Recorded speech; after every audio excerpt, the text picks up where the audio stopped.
Hi, my name is Danielle Neely, and welcome to the Industry Edge podcast, where we talk with leaders working in and for some of the hardest working industries, such as manufacturing, distribution, construction, home services, and more. This episode is brought to you by KNC Marketing. KNC is a full service marketing agency that helps B2B industrial companies grow their brand and increase sales. They serve as either a fully outsourced marketing partner or supplement in house marketing teams. To learn more about KNC's brand development, marketing, and website design services, visit kncmarketingagency.com. Now, some of our past guests include Sean Jones of Toyota Material Handling Mid-South, Mark Hiddleston of Specialized Storage Solutions, and Randy Rosema of ACS. And today I have Rinne Van De Mark, the Sales and Marketing Manager and partial owner of FlexLine Automation, Inc., a third generation material handling integrator in Chester, Illinois, where she enjoys 40 years of experience, quite literally growing up in the industry. When she's not solving customer challenges with integrity and creativity, she's raising grass-fed heritage beef on her farm alongside her husband and a ton of animals. Rinne, welcome to the show. You're a Thank busy you girl. so much for having me. Yeah, it's never a dull moment here. Yeah, love it. I love it. So we're just going to dive right in to these questions today. So you've mentioned offline to me, we had a chat before this that there's a lot of education and work to be had in automation. What would you say to somebody that feels like they're not qualified to be in the industry that you guys work in? You know, there is such a big perceived barrier to entry in the field of automation. You hear automation or material handling, and you think that it's really scary and intimidating. And I think as an industry, we really need to work to break that misconception. Mhm. Because even whenever you're going to program robots now, which, hey, typically or traditionally was fairly intimidating, not gonna lie. I don't speak Python. I did take, Visual Basic in high school, not to date myself, but it's so much easier now. There are so many tools at your fingertips that weren't there, and the platforms for doing the programming are so much more intuitive now that if you can work a cell phone, you can program a robot. And that goes the same for a lot of the HMIs and PLC programming and things like that, that it's really not as intimidating as we culturally think of it as. Mhm. And so you don't have to go get a 4-year mechatronics degree in order to work in this field. You know, you can go take some online classes. Most of the large robot manufacturers have free online training, and you can learn how to program robots at home doing just a walkthrough with that. And then, call up your neighborhood integration company or distributor and see if they've got a robot there that they would let you come play with. And I think you would be surprised to find most of us are so passionate and so excited to share what we do that we would say yes in a heartbeat. That's so awesome. I love that. That is like it is intimidating. And for somebody that's not in this world, we work with a lot of people in your industry, but the idea of being able to go take a class online or maybe do it on your phone, there is that gap between like understanding that that is even possible. So I love that. That's so awesome.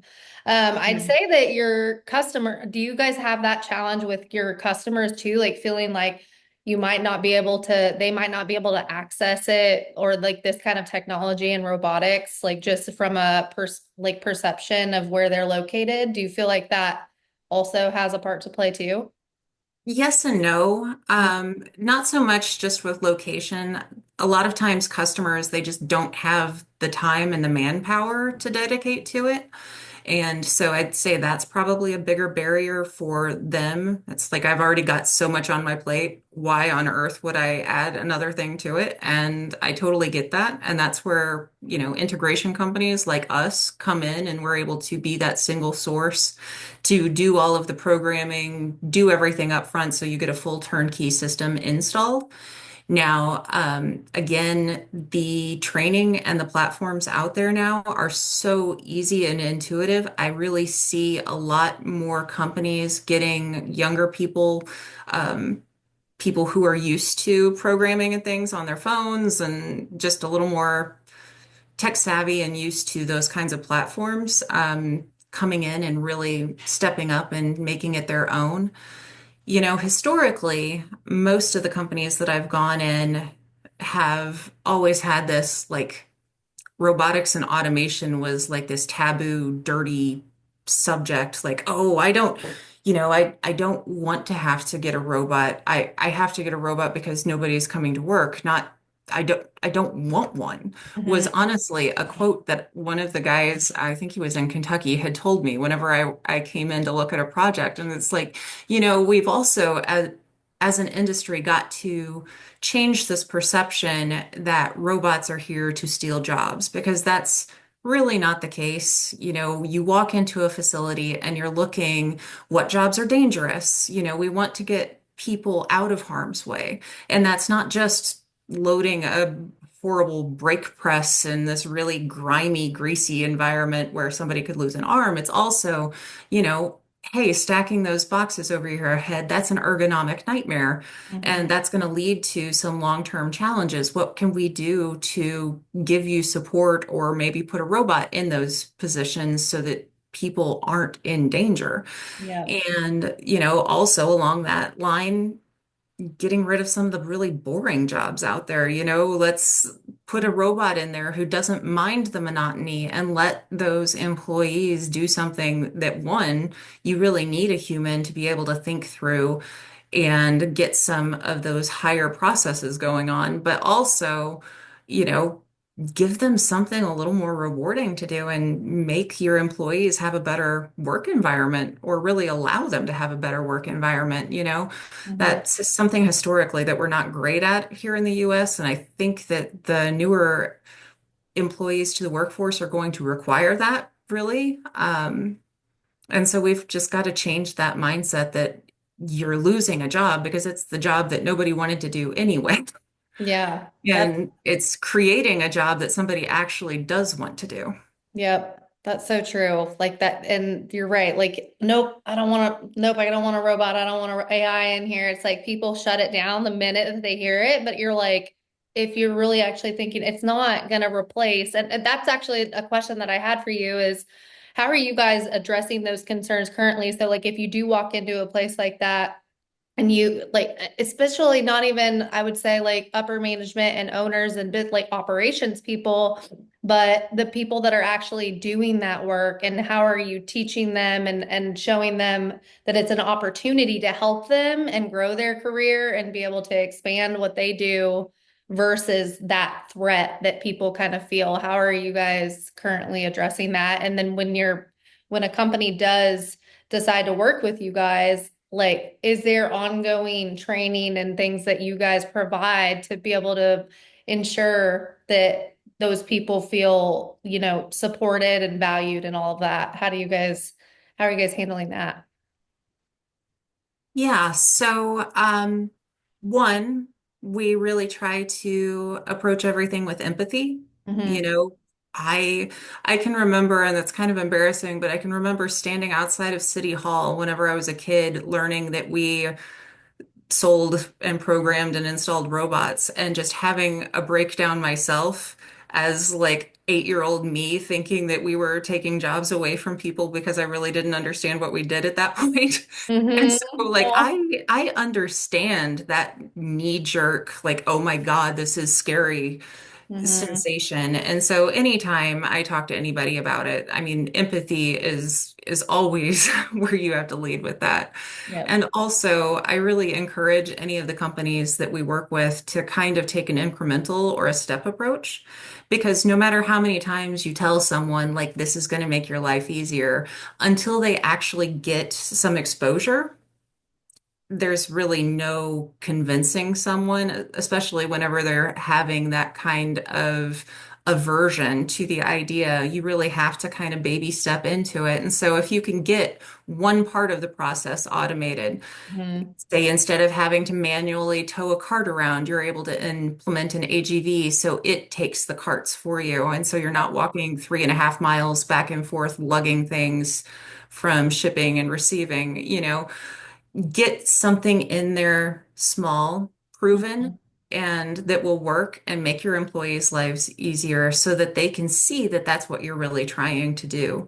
And then after that, you can go to what's the next part of this? Like, okay, we've automated cart toting. Let's see if we can automate some of the cart loading or Mhm. automate palletization or some of those other dull, dirty, dangerous tasks there that the employees would be able to see a really good, hey, this is benefiting me. Because unless you get that employee buy-in, your project, your install is never going to be as successful as it could be otherwise. And that's across the board, whether it's, accidentally damaging something with the forklift or just the employees not knowing how to reset it and start it whenever there is a fault or there is an error. Because as wonderful as automation is, it's not going to work 100% of the time. And so you've got to have somebody there with a little bit of training and with some empowerment to be able to be like, you know what? I know how to problem solve this. I know how to restart Yeah. from a protective stop. And that is part of the training that we provide whenever we do an install, Mhm. especially on any automation systems that we do. So if it has a robot or anything like that, we encourage the employees at the facility to take the online core training, Mhm. send people to some advanced training, and then we take 2 days on site during the install to go through the program and teach them how to recover it and teach them how to, touch up points. Say they get a different size box on their box erector and they want to change things over. We want to make sure that there's somebody there who feels like, hey, this is mine. Mhm. I get to take ownership of this and this is my baby and they can be really proud of it.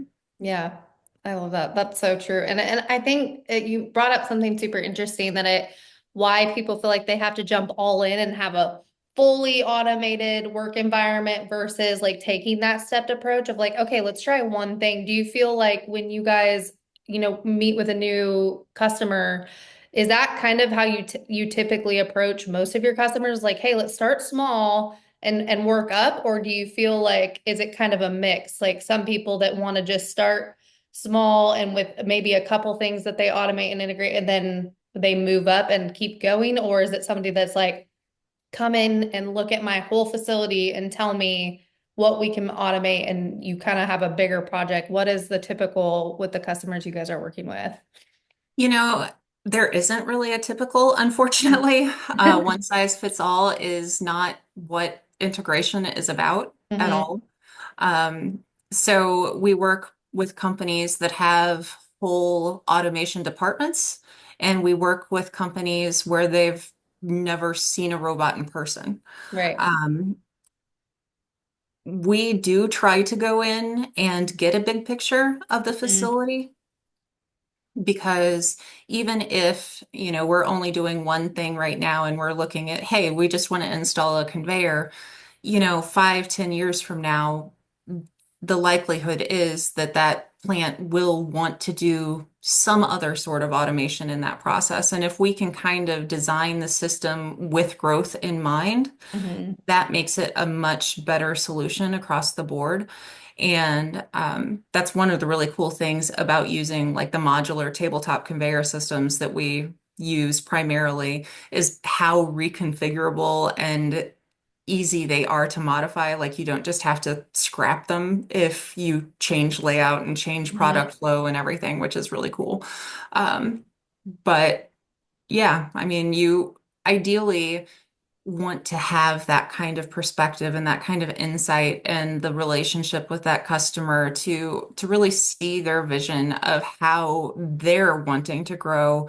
And Hmm. then you've got to step back and see what's the best way that we can support you in this. Yeah.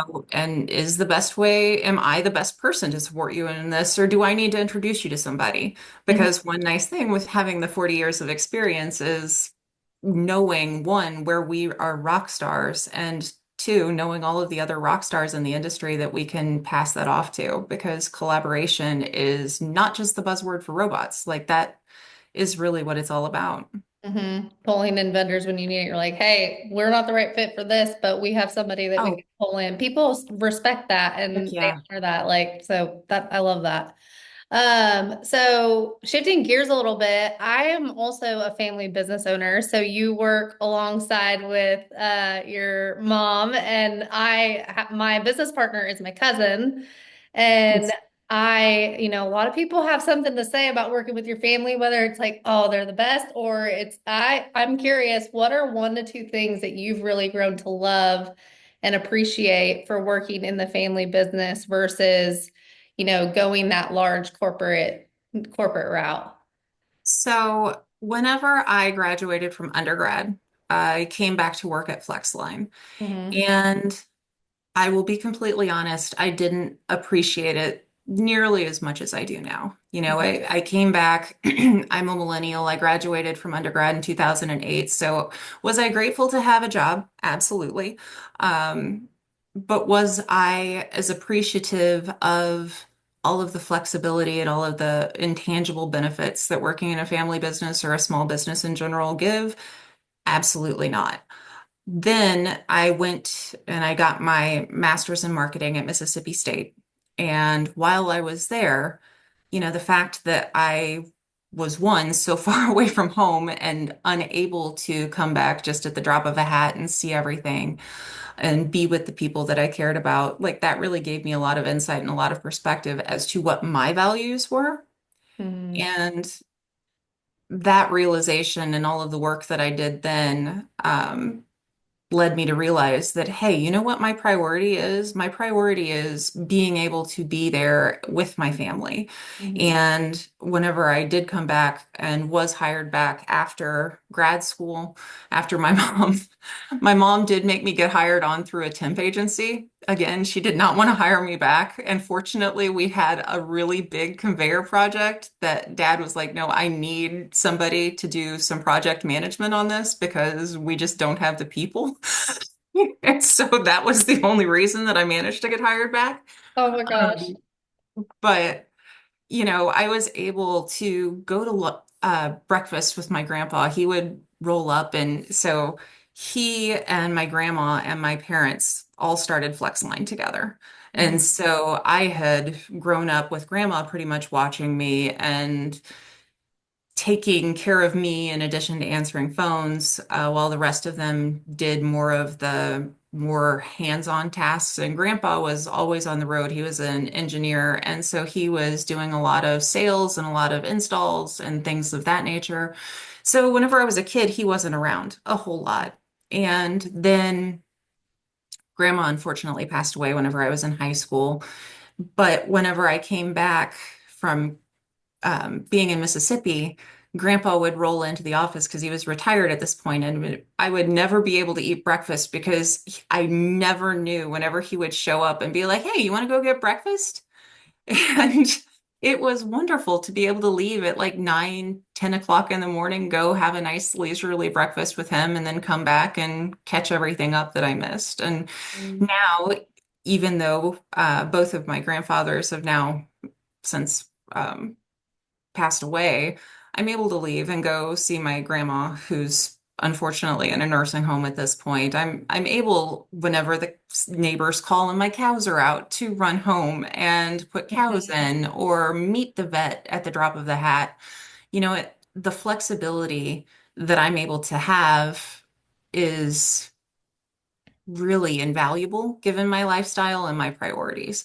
Now, if I had different priorities where I wanted to, live in a city and do all of that, chase the dollar, hey, there's nothing wrong with that. You just have to recognize what your own priorities are. And if you have different priorities, or maybe chasing the dollar isn't just your primary goal, maybe give those mid and small manufacturers a try because there's a lot of intangible benefits here, both with being valued as a person, Hmm. and not just a number. And also, again, I really can't say how nice the flexibility is. And some of my coworkers all are like, this is great. My kid is sick, and I just have to be like, hey, my kid is sick, and I get to leave, and there's not, 16 forms and waiting for approval. It's just like, no, that's obviously where you need to be right now. Yep. Um, and it's not like we don't go to the city or anything like that. I was in Chicago probably like a month and a half total last year, unfortunately, because every trade show that we had was in Chicago. And being in Oh sales yeah. and marketing, I, of course, go up for booth setup and booth teardown, and I work the show the whole time. And, I Mhm. like to go there and eat, and then I like to come home. Yep. Yeah. I get that. Get some pizza, get some good food for sure. Absolutely. For sure. But you're right that, excuse me, it is invaluable, those things that you're able to do and the time that you're able to spend with your family and have that flexibility. That's something that when we started our business, we knew we wanted to always keep as a priority was your family comes first, your mental health, your well-being, because if Oh your gosh, yeah. family is not right, you're not right. If you're not doing the things that fill you up outside of work, you're not going to bring your best self to work. So I completely agree with you there. And you did say that, your employees find so much, value in that as well of like if your kid is sick, go take care of your kid. Like why do we have Right. to put in forms? Why can we not just be a human to a human that needs help right now and treat people like that? I feel like that's something that you don't get, and how can we not get that these things are so important at this time in, 2025? Geez Louise, but Well, I it's think it's wild. because whenever you've got a big company like that, you have to have like that hierarchy Hmm. because otherwise it's just chaos, right? Whenever you've got that many people. But whenever you're in a smaller business, you can be, instead of like the layer cake, you can be like a sheet cake. And Hmm. so, hey, I'm just going to shout to the office, somebody tag the phone, and somebody will tag the phone. Yep. And, it's a lot easier to work with. And with a sheet cake, what you're going to get. You're going to get the same cake in every bite, as opposed to a layer cake where it's really fancy and really pretty and absolutely beautiful from the outside looking in, but you never know exactly what flavor, what layer. Is that one made of cardboard? Like, I mean, you don't know necessarily what you're going to get whenever you slice into it. Ooh, I love that's like the Forrest Gump. Yeah, life's a box of chocolates. You never know what you're gonna get, but you just made your own up with cake, and I love that. That's even cooler.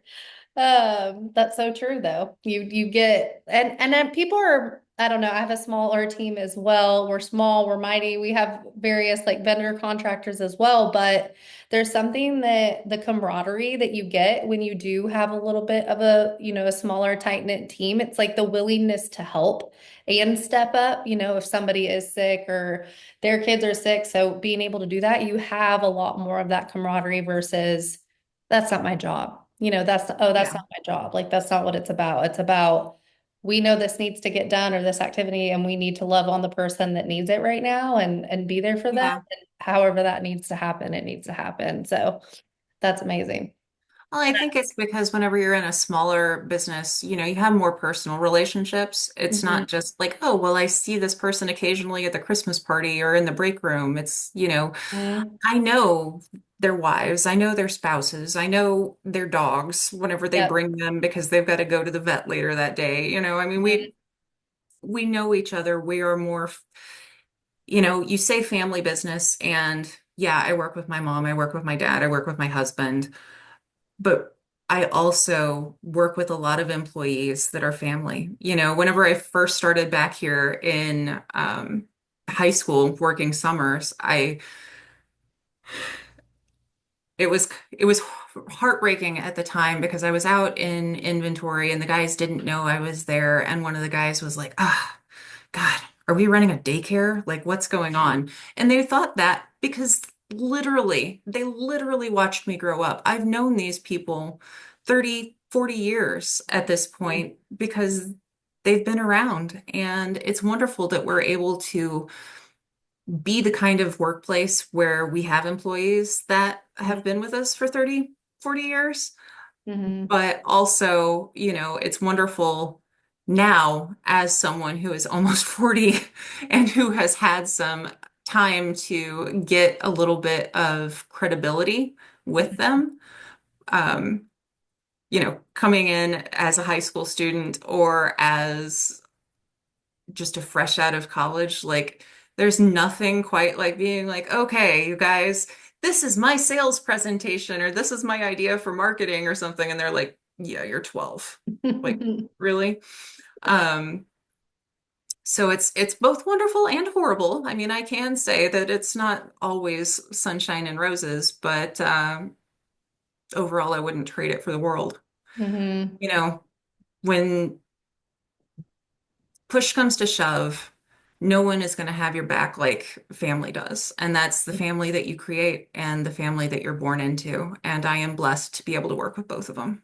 Yep, for sure. That is so true. And I think too, something that you mentioned at the beginning of, a lot of younger people, it's like first off, just the industry that you're in, they think that they might not have an opportunity or know like the education, like what's required of me to get into what you guys do. So that's one thing. But for you guys to be able to have the value system that you do. I feel like the younger generation, I feel like are getting pickier and pickier about where they want to work, where they want to stick around. Like people bounce around from job to job. So to be able to have those kind of, benefits and just like the camaraderie and the culture that you guys seem to have is huge. How do you feel like you guys are doing as far as, employee culture and like getting the word out and, when people are interested in coming and work with you guys, like are those kind of the things that make them stick around as well? I think so. So one of the good and the bad, right, of having those employees that have been here for so long is we are going to have a lot of turnover in like the next 10 years as Mm-hmm. all of the people that have been here basically since the beginning start to retire. So I am a little nervous about that going forward, but I can say that the younger employees that we have hired have stayed since they have hired on, which I'm pretty pleased about. And I think that that culture and being able to recognize them as individuals and be like, hey, you know what? How can I support you the best? What do you need from me? What are your actual values? Is your value pay? Is your value like you really enjoy doing trainings? You want to go to Quebec and do training for a week? You know, how do I support you become the person that you want to be? And since they Mm-hmm. are all individuals to us, we're able to do that. Yep. And nothing against major corporate America, but you're more likely to be a number Mm-hmm. because just, again, it's the hierarchy and that's how those places have to function. I mean, don't get me Yep. wrong. There are some days where I'm like, oh my God, I wish we had a little more hierarchy because there is some aspect of controlled chaos that can happen when everybody's like, oh my God, we've got to get this done and this is a priority and this is over here and you've got a bunch of different hats on. It Mm-hmm. can be stressful, but it's also exciting and empowering and wonderful. And I really hope that the people that we have with us now, all of the younger ones, stay for the next 20 or 30 years because I don't know how I lived without them. Yep. It sounds like you're pouring not into like you're pouring into the spiritual, you're pouring into the personal, like all of them. So I think that is what makes it a great place to work because it doesn't feel like necessarily work, right? Like when somebody actually takes the time to get to know you, understand what are you going through, what are your actual, what are the problems that you're going through, what are your goals for your not only just for your career but also your life. Like you guys are identifying what those are and trying to, guide and provide the opportunity to do that for these young, and especially for the young people, like younger people. I think that's crucial. So I love that. Um, what else do I have? So what was how has like growing up in the industry shaped your Okay. perspective on the industry, number one, but what are some key lessons if you had to pick one to two that you've learned along the way? You've grown up in it. What are two major lessons that you've learned? Oh my goodness.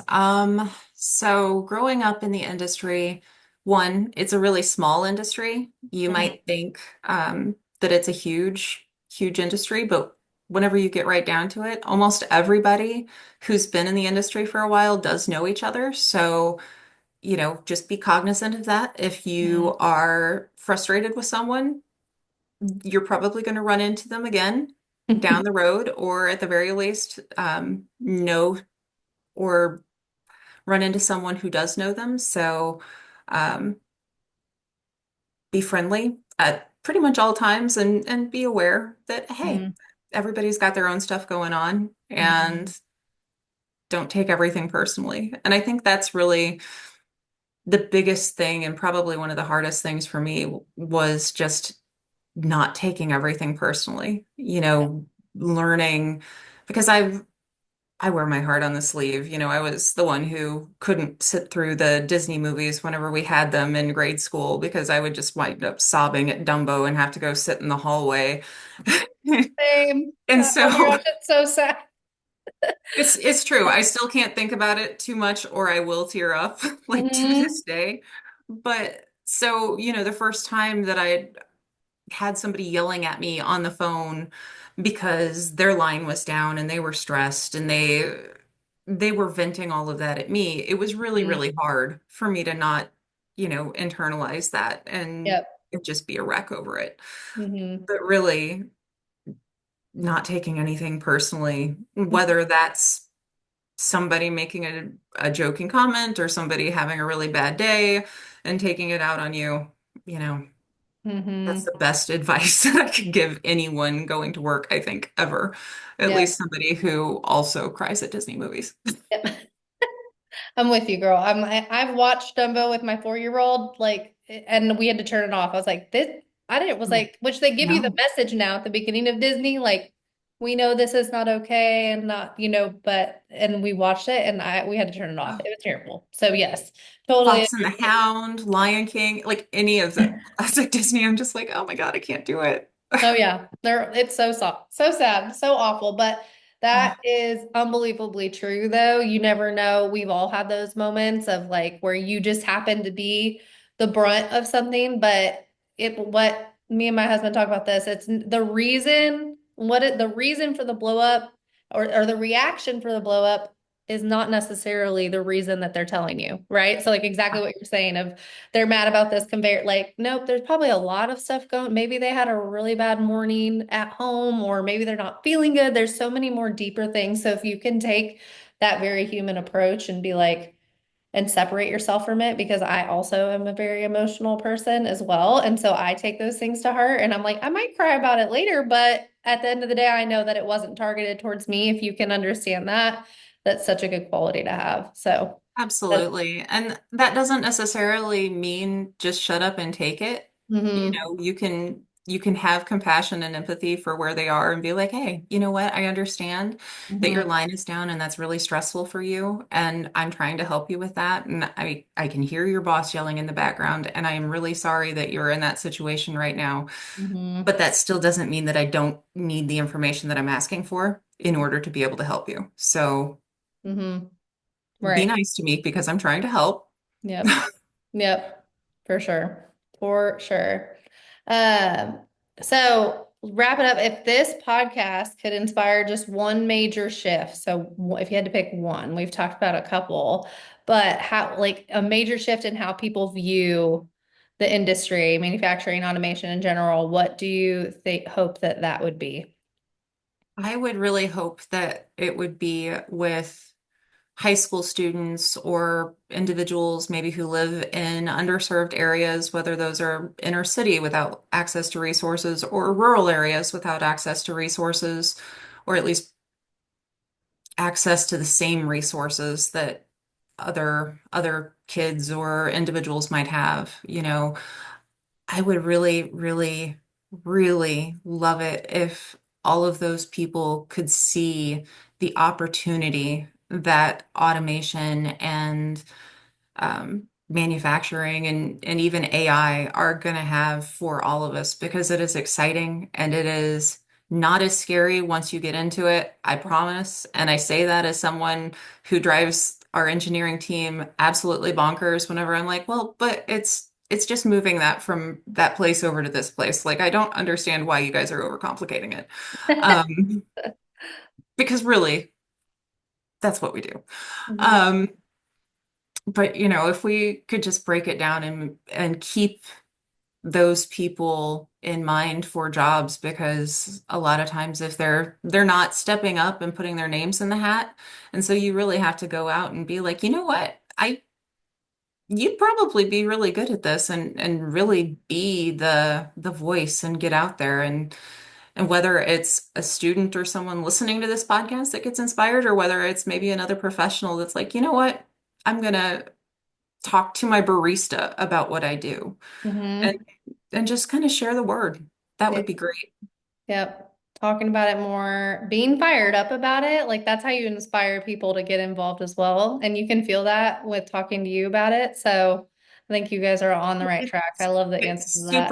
It's super exciting. I mean, it's on the one hand, it's yeah, moving something from one place to another, but on the other, it's like I'm moving something from one place to another, and a person doesn't have to do that and drag it all over the place, and that's pretty freaking cool. Like, Mm-hmm. Heck yeah. I'm like, it is cool. I'm like, way cool. I'm like, there are way less cool things out there in the world. So yes, absolutely. what you guys are doing is awesome, and you can feel your passion for it, and I'm sure your people can feel it as well, along with your customers, your vendors. I'm sure it trickles out. So that is amazing. To wrap it all up, we've been talking with Lauren Rinne Van De Mark, Sales and Marketing Manager and part owner of Flexline Automation Inc. Lauren, tell us where we can find you. Where are all the places that we can find you and more about Flexline? Okay. Well, primarily we are at flex-lineautomation.com. That is, of course, our website, and you can get a hold of us there. We're also very active on LinkedIn, both at the Flex Line Automation page, and also myself and my mother, Kathy, are both very active on LinkedIn.